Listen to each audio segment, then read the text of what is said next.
আমরা অনেক চাষি বন্ধু শীতকালীন করলা চাষ করেছি, কিন্তু করলা গাছে যথেষ্ট গতিবৃদ্ধি হচ্ছে না, গাছগুলিতে করলা ধরছে না। তার জন্য আমরা কোন কোন সার এবং কোন কোন অনুখাদ্য, কোন কোন পিজিআর, কোন কোন ছত্রাকনাশক, কি কি স্প্রে করব, পোকার জন্য কি কি স্প্রে করব, সেটা নিয়ে আজকের ভিডিওতে সুন্দরভাবে আলোচনা করব।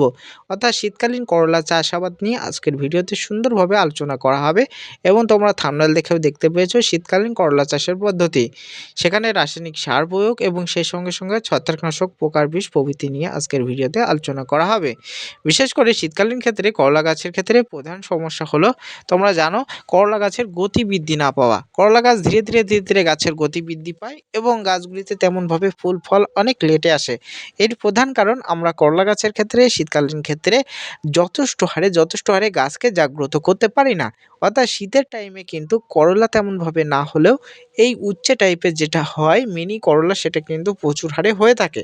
তবে এই গাছগুলোকে কিন্তু শীতকালীন ক্ষেত্রে আমাদের গাছ অতিরিক্ত বৃদ্ধি হয় না। করলা বলেন, উচ্ছে বলেন, শীতকালীন ক্ষেত্রে তেমনভাবে বৃদ্ধি হয় না।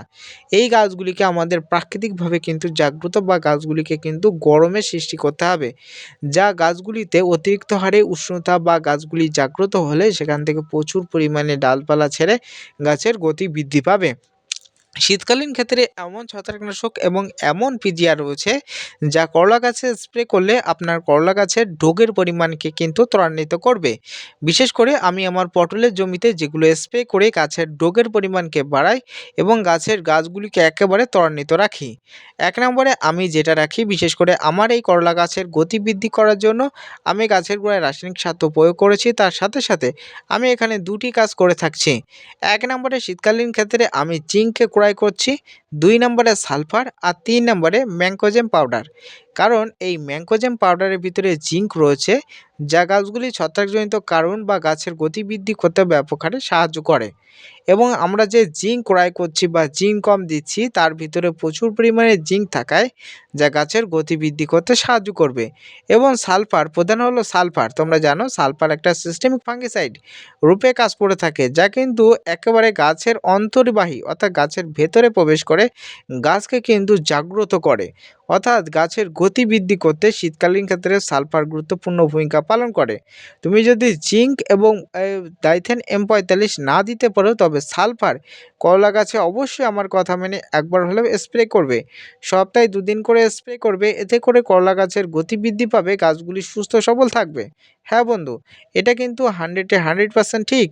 তাই করলা গাছের ক্ষেত্রে ডাইথেন M45 বা সাব ফাঙ্গিসাইড, অথবা তোমরা তার সাথে সাথে আমি চাষিদের বলবো ১ প্যাকেট জিঙ্কম বা জিঙ্ক সি, যা ৫৫ টাকা বাজারে ক্রয় করতে পাওয়া যায়, এবং তার সাথে একটা ডাইথেন M45, ৩টে একসাথে মিশ্রিত করে এবং করলা গাছে যদি স্প্রে করতে পারো, তাহলে করলা গাছ কিন্তু জাগ্রত হবে।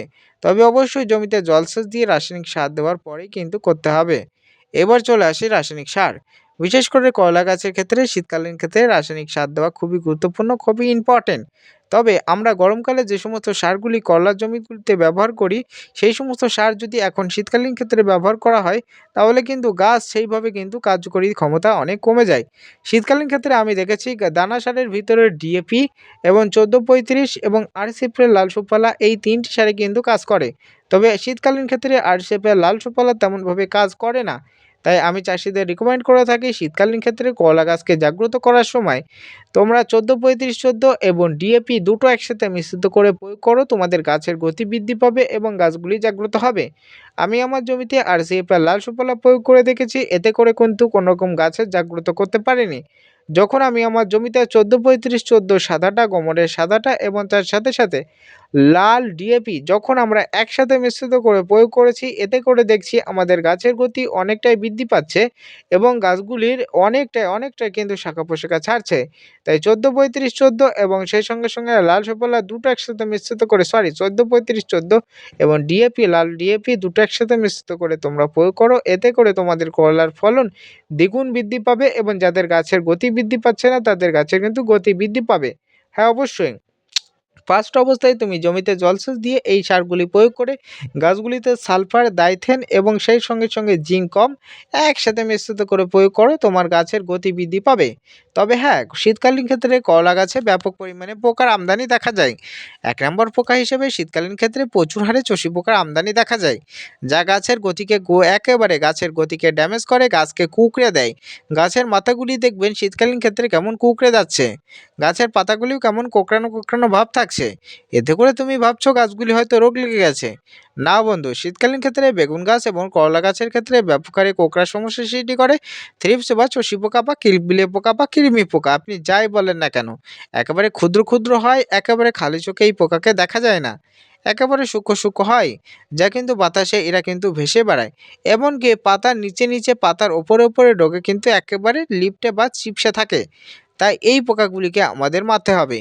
এই পোকাগুলি শীতকালীন ক্ষেত্রে মারার জন্য আমি চাষিদের বারে বারে রিকমেন্ড করি রাসায়নিক কীটনাশক ব্যবহার করতে হবে, বিশেষ করে শীতকালীন ক্ষেত্রে। শীতকালীন ক্ষেত্রে জৈব কীটনাশকগুলি সেইভাবে কাজ করে না, তাই রাসায়নিক কীটনাশকগুলিকে মেরে আমাদের কিন্তু করলা গাছের চষি পোকাকে মারতে হবে।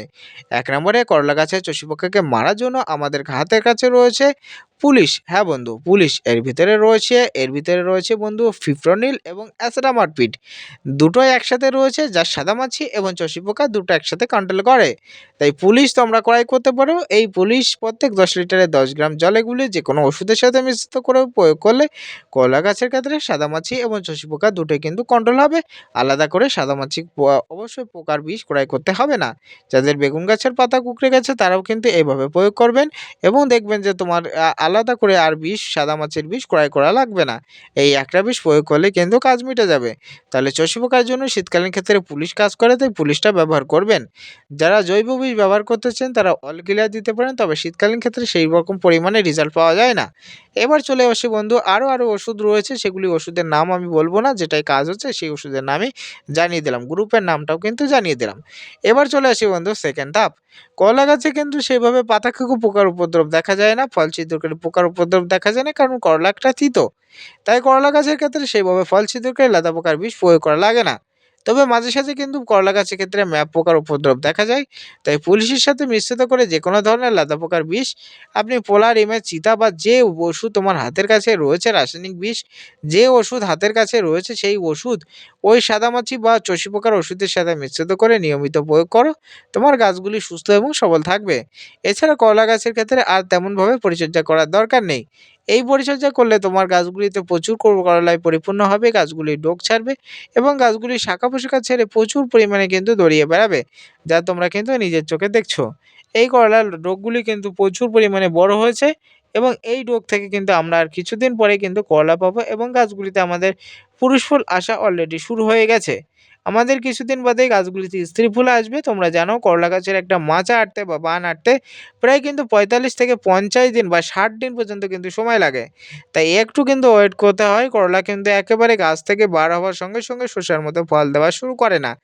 একটু লেট হয়, তাই আমাদের কিন্তু একটু লেট করে যেতে হবে। লেট করে ধৈর্য ধরে থাকতে হবে এবং গাছগুলি কুঁকড়ে গেলে নিয়মিত কিন্তু গাছের পরিচর্যা করতে হবে। যেমন আগামীকাল আমি আবার বীজ দেবো করলার জমিগুলিতে, তখন আবার তোমরা ভিডিও দেখতে পারবে যে আমার করলার জমিতে আমি কোন বিষ প্রয়োগ করছি, যা করলা গাছের ক্ষেত্রে চষি পোকা বা কন্ট্রোল করবে। তাই প্রত্যেক চাষীদের আমি রিকমেন্ড করব, তোমরা তোমাদের গাছগুলিকে সুস্থ এবং সবল রাখতে অবশ্যই এই বীজগুলি প্রয়োগ করো। তাতে করে সুস্থ এবং সবল থাকবে এবং সার হিসাবে যে সারের কথা বললাম সেই সারগুলি অবশ্যই প্রয়োগ করবে। আর তোমরা যদি শীতকালীন ক্ষেত্রে যে কোনো ধরনের বীজ আমাদের কাছ থেকে অর্ডার দিতে চাও, যেমন হচ্ছে শসা, করলা, ভেন্ডি, টমেটো, লঙ্কা, বরবটি, মটরশুঁটি, এই ধরনের নানান রকম বীজ, বেগুনের বীজ, নানান বীজ যদি আমাদের কাছে নিতে চাও, আমাদের হোয়াটসঅ্যাপ নাম্বার 9093814580, এই নাম্বারে আমাদের সাথে যোগাযোগ করবে। আমাদের বীজ তোমাদের বাড়িতে একেবারে ঘরের দুয়ারে দুয়ারে আমরা কিন্তু পাঠিয়ে দেব।